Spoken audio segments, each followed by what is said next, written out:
Hi, everybody. It's Friday again.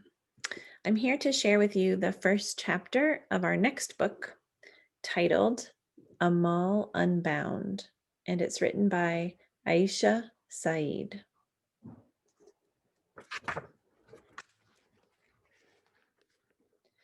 Before the first chapter, the author includes an excerpt from later in the book. I kissed Lubna. I hugged my mother one last time. I had hardly ever stepped outside my home without someone by my side. Now I was leaving alone. A gray-haired man in an ill-fitting suit was at the door. I followed him toward the waiting black vehicle. I opened the door and sat inside. So many firsts. My first time in a car. My first time feeling cool air pressing against my face. My first time saying goodbye to everything I had ever known. Amal Unbound.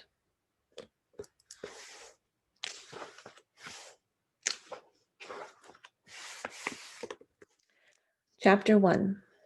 I watched from the window as the boys tumbled out of the brick schoolhouse across the field from us. Our class was running over again. Girls shifted in their seats and sneaked glances at the clock above the chalkboard. My friend Hafsa sighed. And finally, I have some bad news, Miss Sadia told us. She picked up a stack of papers from her desk. I finished grading your math tests. Only 5 of you passed. The class let out a collective groan. Now, she hushed.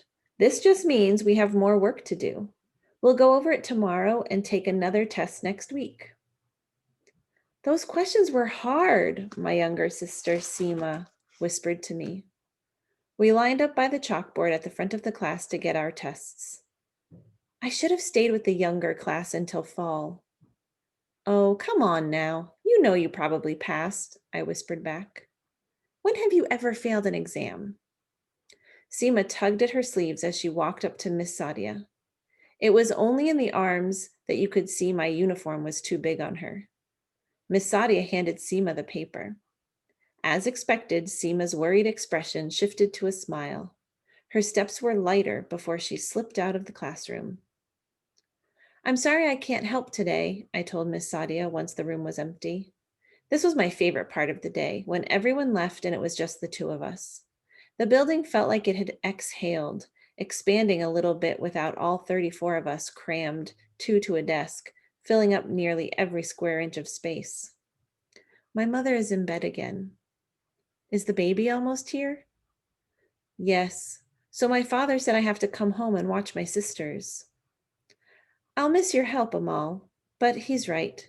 Family comes first. I knew helping family was what a good eldest daughter did, but this time after school with Miss Sadia wasn't just fun, it was important.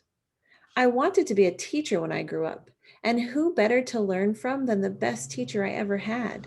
I loved washing the chalkboards, sweeping the floor, and hearing stories of her college days. I loved watching her go over her lessons and rework them based on what worked and what didn't the day before. I learned so much from watching her. How could my father not understand? I could still use your help with the poetry unit next week, she told me. Some of the students are grumbling about it. Think you could convince Hafsa to give it a chance? You know how she rallies the others to her side. She'll listen to you. I don't think she minds reading the poems. Writing them makes her nervous. You'd think everyone would be happy to write poetry, shorter than an essay. It's different. The great poets like Ghalib, Rumi, Iqbal, they had things to say. And don't you have things to say? What would I write about? I laughed. My little sisters? My father's sugarcane fields and orange groves? I love reading poems, but there's nothing for me to really write about. Our life is boring. That's not true. Write about what you see. Write about your dreams. Pakistan was founded by the dreams of poets. Aren't we of the same earth? Miss Sadia's dramatic way of talking was one of the reasons I loved her, but I wasn't convinced. It's not that I wasn't proud of my family and our life. I was lucky to belong to one of the more prosperous families in our Punjabi village, but it didn't change the fact that I lived in a village so tiny. It didn't even register as a dot on the map. But I promised I'd talk to Hafsa. This is what I now remember most about my last afternoon at school: the smell of the dusty chalkboard, the sound of the students lingering outside the door, and mostly how easily I took my ordinary life for granted. That's the end of chapter 1.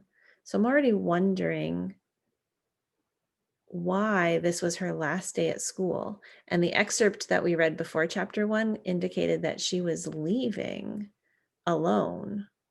So I'm now curious to read more and find out what's really happening to her. Why is she leaving? Where is she going? Why is she alone?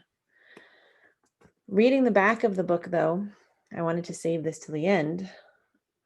The publisher writes, 12-year-old Amal's dream of becoming a teacher is dashed in an instant when she unwittingly insults a member of her Pakistani village's ruling family and is forced to work at their estate. Navigating the rules of life as a servant gets even more complicated when the family matriarch seems to make a favorite of Amal, causing friction and jealousy among her fellow servants.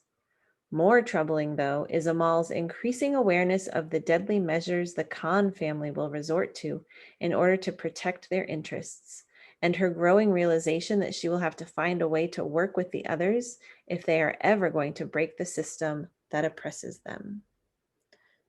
Sounds interesting.